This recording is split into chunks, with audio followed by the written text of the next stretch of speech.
think about this because in the meetings that I have on Fridays, there's a lot of people, because they're in recovery, and some of them are recently out of active addiction, right? They haven't had a lot of years of sobriety. They feel like they're their story, and they feel like they're their body.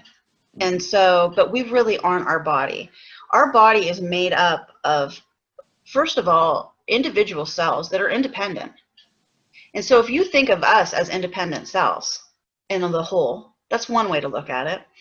But also, our body is made up of hundreds of parasites and bacteria, and 70%, over 70% water. What part of that is you? Right. You know, Yeah.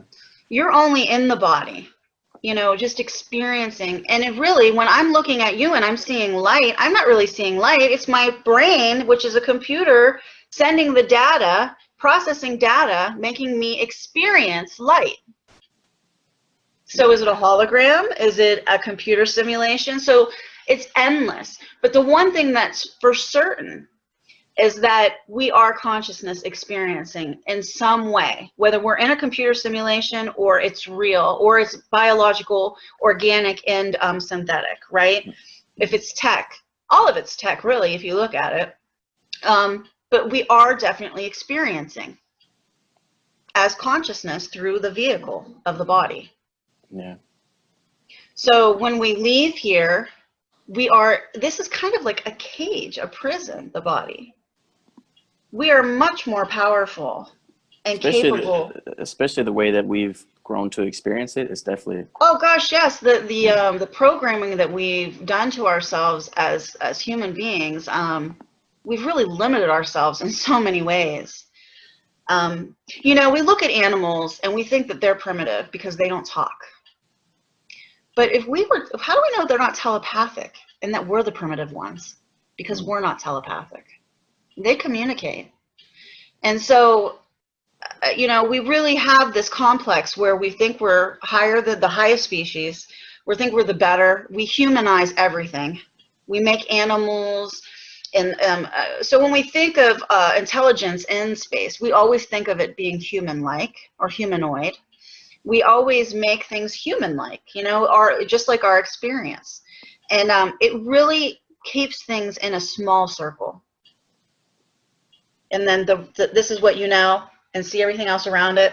That's what you don't know. Right.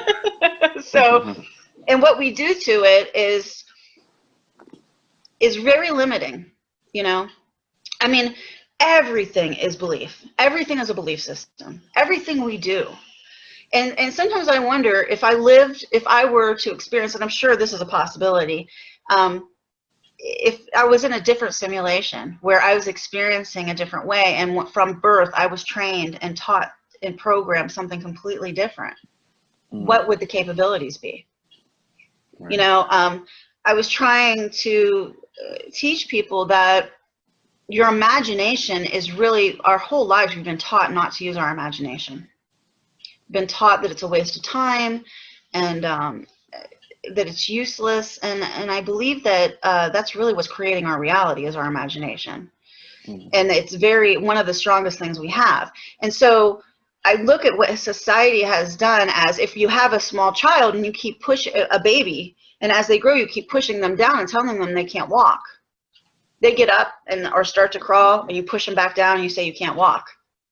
That's useless. Don't do that. You can't go anywhere.